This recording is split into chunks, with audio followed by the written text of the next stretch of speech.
Welcome back to another episode. Today I want to take a closer look at Meta Platforms and maybe some bullish news about its metaverse push. So TrendForce recently kind of gave us an outlook of the expected growth in virtual reality market, and I do believe this can kind of provide some form of tailwinds for the virtual reality space in Meta Platforms. So let's get started. I do want to thank The Motley Fool for sponsoring this video, and make sure to check out fool.com/Jose to get the top 10 stocks to buy right now. For those that are not familiar, Meta Platforms has the overall Meta Quest 2, right? This is the huge virtual reality, and we're gonna see Meta Platforms is the market share leader in this space.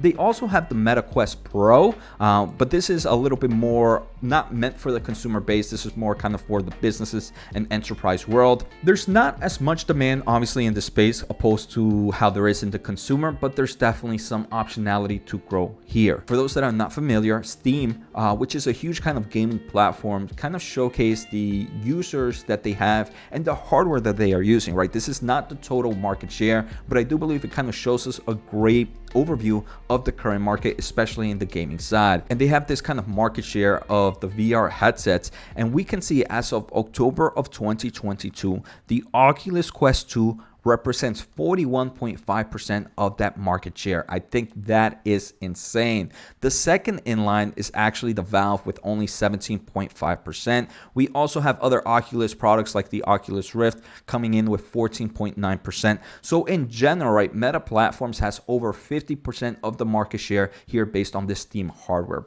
product, right? We can also see in forms of revenue, this is not a big driver for the company right now. So even though this is bullish news, it's not something that I believe would impact in the long term of things. We can see in forms of revenue, Reality Labs revenue in the most recent quarter was $285 million compared to $27 billion of total revenue. So we can see very, very small portion.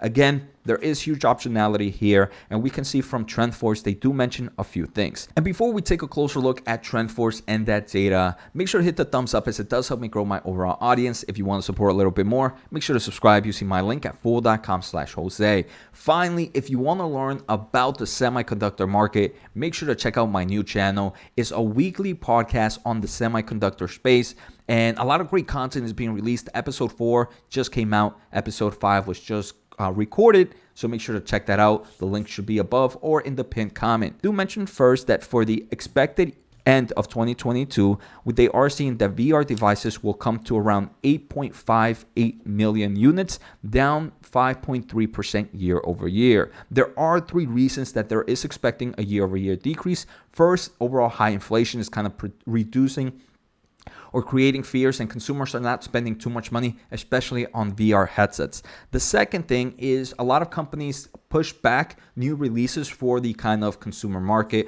right? We did see Meta Platforms release the Meta Quest Pro, but that's not meant for the consumer side. The third thing is demand for Meta Quest devices have seen a decrease as there was a price adjustment in the past few months, right? I think it jumped up $100, which kind of impact this.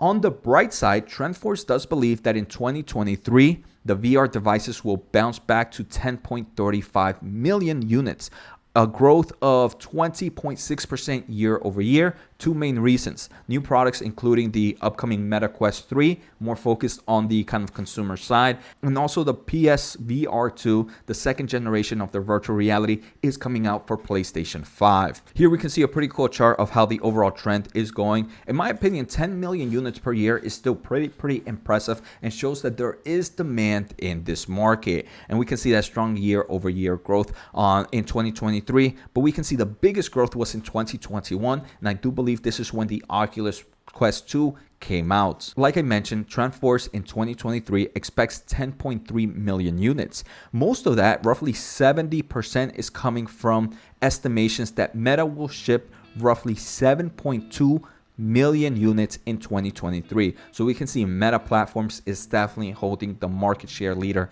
in this space, that is definitely a bullish trend.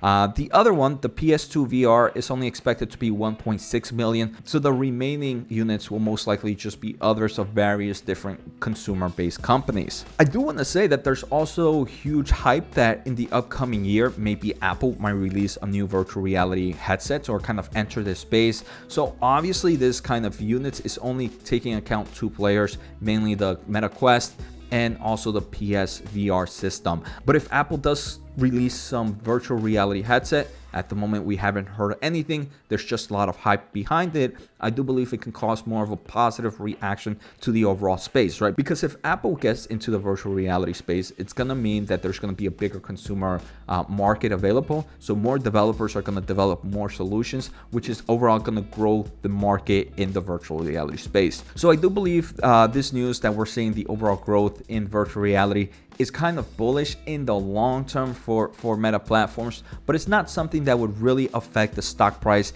anytime soon, especially as we saw that, hey, this kind of revenue segment is barely a few single-digit percentage points for the company's total revenue. So let me know in the comments, did you expect VR shipments to kind of grow, to see this strong growth in 2023 and actually be over 10 million? I personally didn't, but it definitely shows the good trend here.